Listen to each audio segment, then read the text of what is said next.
Most companies go, well, we got to get some attention. So we have to say who we are. We have to say it really loud. We have to tell our story, which is a trap. Nobody cares about your story. The way that you get somebody's attention is that you invite them into a story. Top leaders, meaningful conversation, actionable advice, bulldoze complacency, ignite inspiration, create impact. Produced by Southwestern family of companies. This is the Action Catalyst. Donald Miller is one of the masters of story, and he's a New York Times bestselling author of Blue Like Jazz, Scary Close, and Building a Story Brand. So, Donald, welcome back. It's good to be back. So, how'd this come about? Well, most people know me as a writer. If they know me at all, they would know that I've written a bunch of books, and most of them are memoir flavor. They're self-helpy kind of books, but they're told in first-person memoir perspective. By the time you write your 8th memoir, you're just a clinical narcissist, right? So it's time for a pivot of some sort. And I developed this framework based on narrative after studying stories to write screenplays and books for 15 years. I developed a framework that I could use with my own conference company to filter my messaging down. And what that basically means is I figured out how I could use the elements of story, which I'm convinced is the most powerful tool to compel a human brain, to talk about my company in such a way that people would be interested and want to listen and engage. And, the theory was that would turn into higher revenue and higher customer engagement, all this kind of thing. Developed that framework, took my own company through that framework, and we quadrupled in revenue. And we saw that, this framework that we use just to clarify our own corporate message with my conference company is more valuable than anything we've ever come up with. Mm-hmm. So we sort of leaked the fact that we had it. And we didn't really put together a website or anything, just sort of leaked that we had this framework that could help a company clarify their message. The first company was Procter & Gamble, and then Ford Lincoln, and then the White House, and then we were off to the races and shut down the old conference company. And for me, it was a wonderful thing because, I really did feel like in my writing career, I'd said it all. And I'm not the sort of writer who can come up with a book every year and write it. Life needs to happen for me. I need to engage some stories. And basically, what I do when I write a book is I look back and I go, okay, 2 years ago, what were you struggling with that you are no longer struggling with?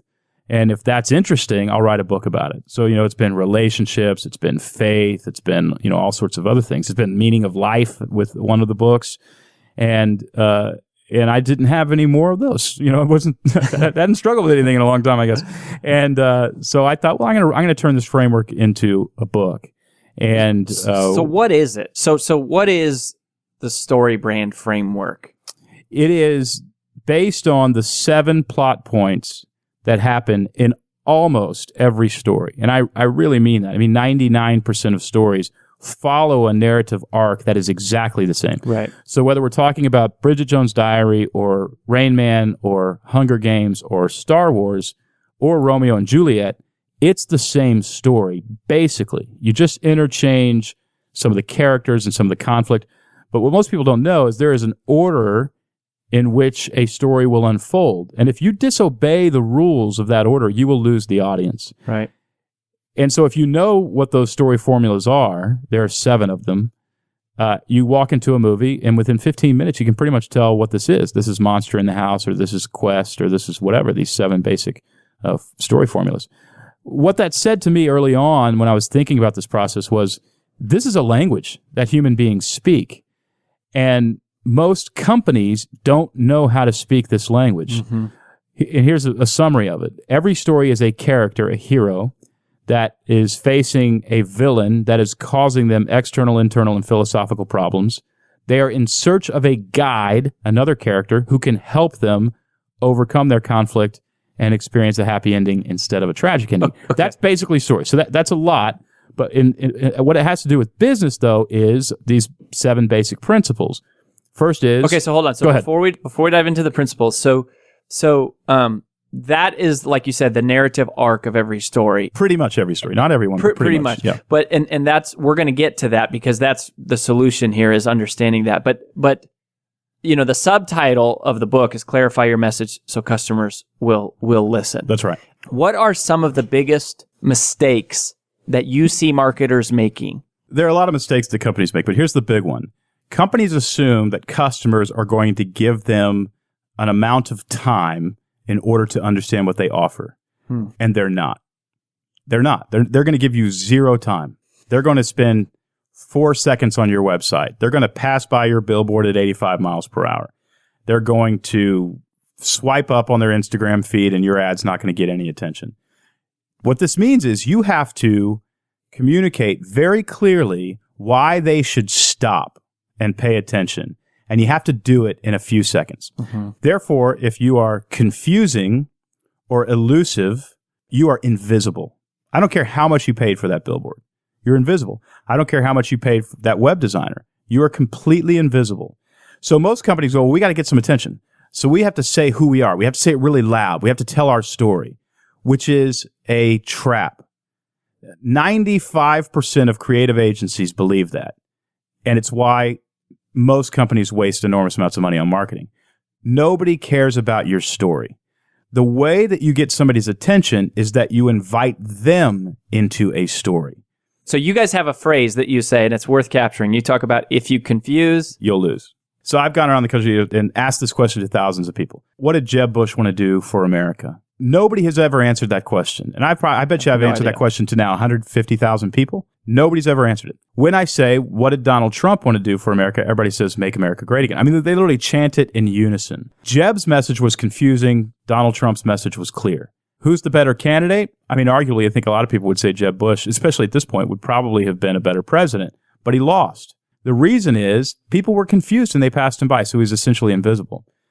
Before he called us and we went in and helped him a little bit at the very end, but before we went and helped him, he was at 3% in the polls with $117 million in the Right to Rise Super PAC and $12 million in the General Campaign Fund. This is not a money problem. This is a message problem. Well, and it's kind of like you go, regardless of what you think of Trump, he was crystal clear. It's crystal clear, and he learned it by reality television, by telling stories, by understanding what gets somebody's attention. And drama gets their attention. Identifying villains gets people's attention.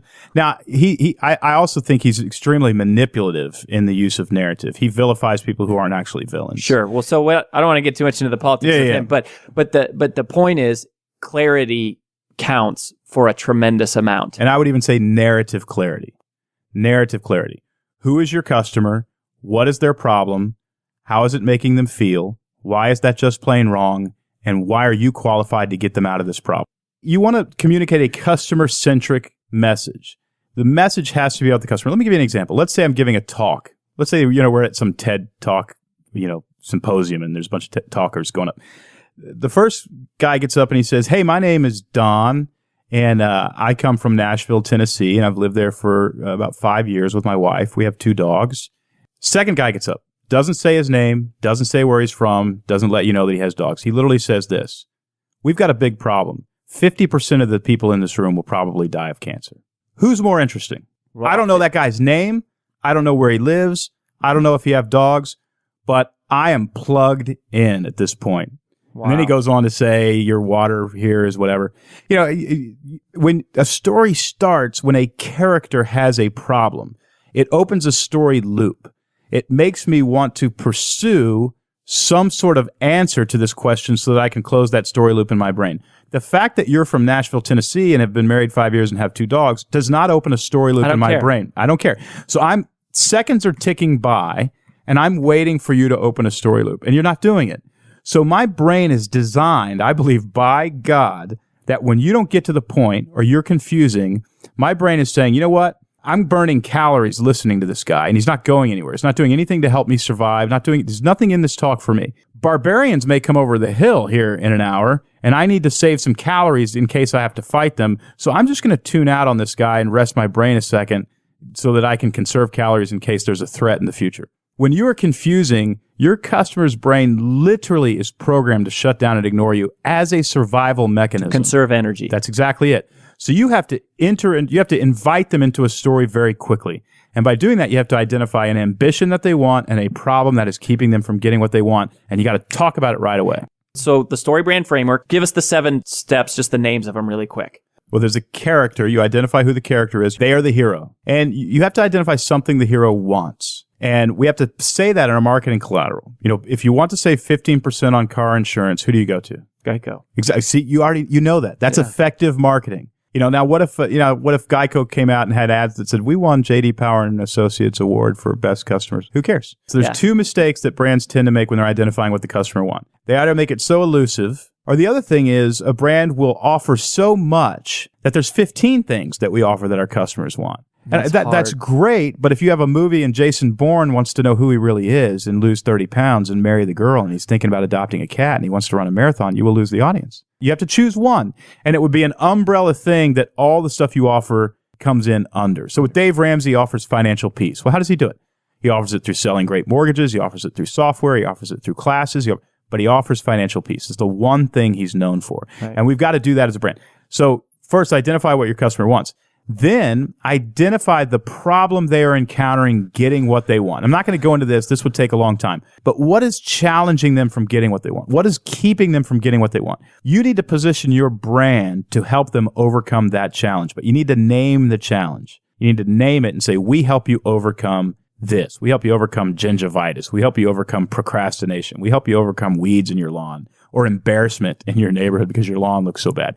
Identify what it is and make it singular also, because stories work best in singular plot points. Don't put a bunch of stuff here. And then you position yourself as the guide in the story. Now, the guide is a character that has existed for thousands of years since Plato and Aristotle. They would put this other character in the story that is basically kind of a bit part, but it's a very important part. The sole purpose of the guide is to help the hero win the day. So the biggest paradigm shift is never position yourself as the hero, only position yourself as the guide. So coming back to famous movies, so give us, who are famous guides that we would see in movies? Oh, in Hunger Games, it would be Woody from Cheers, right? Haymitch is our guide. In Star Wars, Luke Skywalker is the hero, Obi-Wan Kenobi is the guide, or Yoda is the guide. There's often multiple guides. In The King's Speech, King George, of course, is the hero. Lionel, the drama coach, is the guide. In Moneyball, Billy Bean is the hero. Peter Brand is the guide. Mr. Miyagi is the guide for Karate Kid. On and on.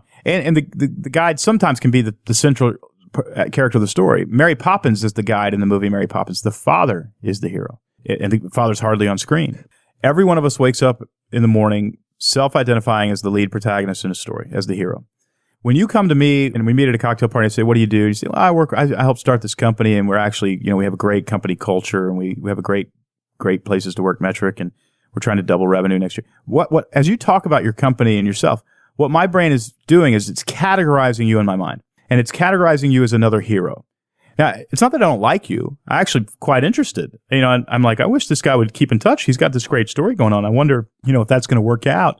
For now, though, I do wish he would step aside, because I'm actually looking for a guide to help me solve a problem. Mm-hmm. And you're not talking about my problem, and you're not positioning yourself as an authority to solve my problem. You're telling me your story. So if you're talking about yourself, you can't be talking about yourself and talking about my problem at the same time. You can, as long as you're talking about yourself in the context of solving problems.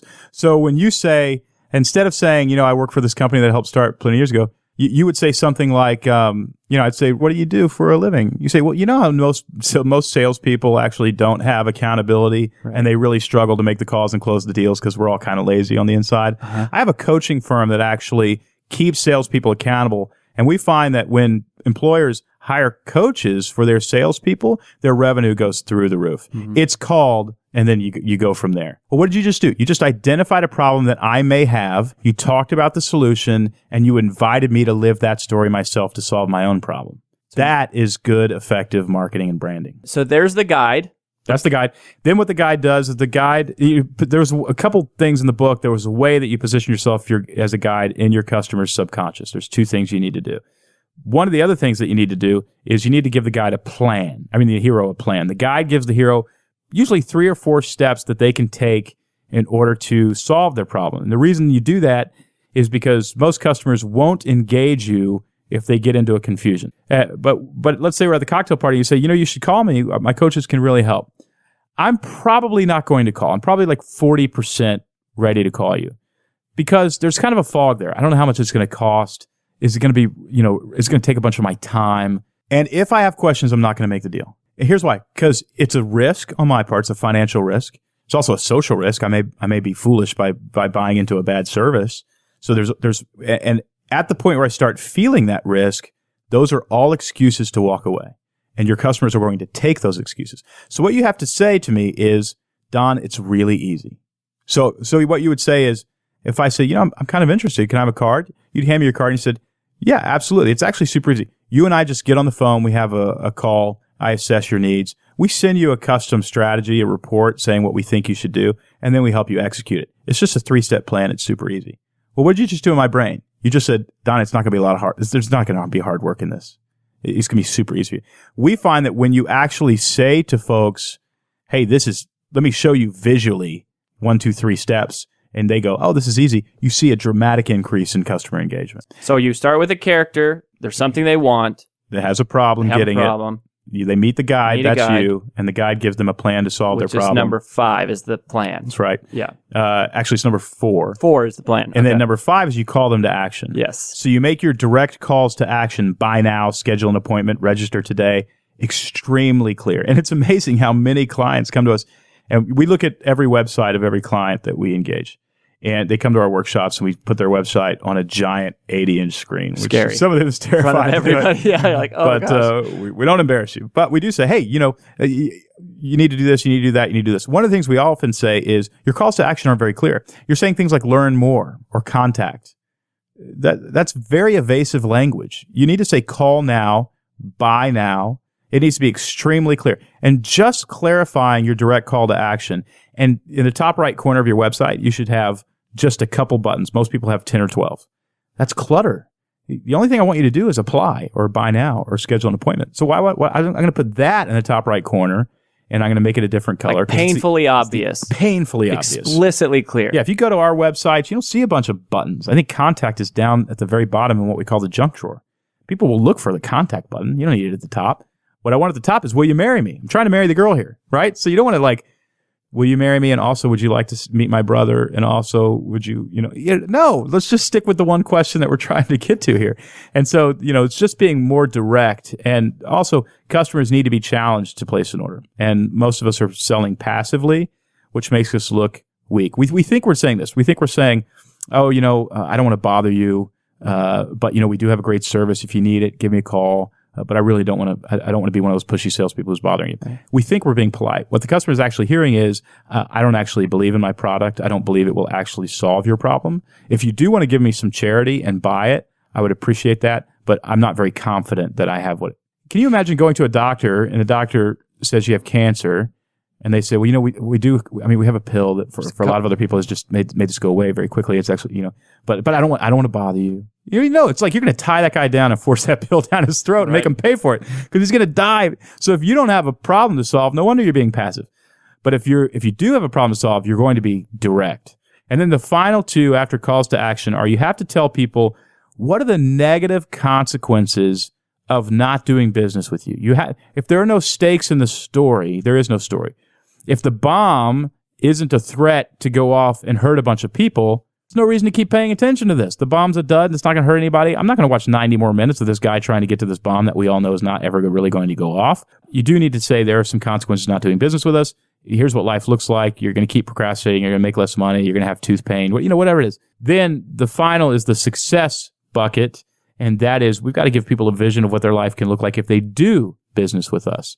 So we've got to tell them what their life will look like if they don't, and positively what their life will look like if they do. That creates stakes in the story. So those are the 7. A character that wants something, has a problem they have to overcome, meets a guide who helps them, gives them a plan to show them how easy it is, calls them to action so they do not experience tragedy and instead experience success. And, in my opinion, and I believe my opinion is right, you should only communicate answers to those 7 questions. Anything on your website that doesn't come from one of those 7 buckets is noise, and it's confusing your customer. And it's been proven to captivate a human brain. So we use it for helping people give speeches all the time.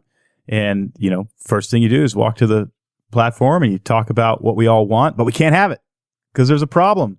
But don't worry, because I've helped a lot of people get through this problem. And I've done it by 1, 2, 3. I need you to engage and do this thing in order to solve this problem for yourself. Because if you don't, bad things going to happen. But don't think about that because good things can happen. Your life can look like this. That's it. Just those 7. Everything else is noise. So what is the difference between number 7 and number 1? Well, what the character wants is they're actually very similar and they can overlap. Okay. But let's say I'm embarrassed about my yard and I don't want to be embarrassed in the neighborhood anymore. That's something I want. Well, what's the solution to that? A beautiful lawn. So the success is the beautiful lawn. What I want is to not be embarrassed anymore. They can overlap, and they can even in those two categories. In fact, it's beneficial if they are the same thing. Because the more you can use the exact same language, the more clear your story actually is. Gotcha. But those two are very, very similar. Well, if you think about it, the success category closes the loop on what the customer wants. So it's actually even better if they get what they want in the end. And you use the term villain. There's something you want, but there's a villain. It's the villain who causes an external, internal, and philosophical problem. External problem is usually the physical problem that the company solves. Internal is how your customer is feeling about their external problem. I'm feeling hopeless. Ugly lawn's my problem. Embarrassment is how I feel about it. Now, here's why that's important. People are more motivated to solve internal problems than they are to solve external problems. In other words, nobody's calling you because they have a problem. Nobody. They're all calling you because that problem is making them feel something. And they're trying to end the feeling. They're not trying to solve the problem. They're trying to end the feeling, and the only way they're going to end that feeling is solve the problem. Are you embarrassed about your lawn, and do you wish it looked as good as your neighbor's? My problem is I'm embarrassed. Where do you want people to go to either connect with you guys, get the book, et cetera, et cetera? Well, they can buy the book anywhere you buy books, BarnesandNoble.com, Amazon.com, anywhere. All that sort of information about us is available at StoryBrand.com. Mm-hmm. What is the first step? I mean, other than buying the book, if you were going to just go, absolutely. Marketing. Even before you start the business, if you're at that stage, or if you've been in business for 10 years, the one question you need to answer is, what problem do you solve? People are only motivated to solve problems. And if you can say, I solved this problem, when somebody hands you their business card, you actually put it in that Rolodex file of your brain, right? You're trying to remember this person and their business. The Rolodex in a customer's brain isn't alphabetically categorized by the name of your business. It's alphabetically categorized by the problem you solve. So when you say, here I do business, I do this, and we work with wood a lot. I don't know what problem you solve. So, and in my brain, I'm trying to figure out where to categorize you. And I'm not gonna put you under W for wood. I'll forget you. So if I can't figure out what problem you solve, I literally throw the thing away, and my it's never in my brain again.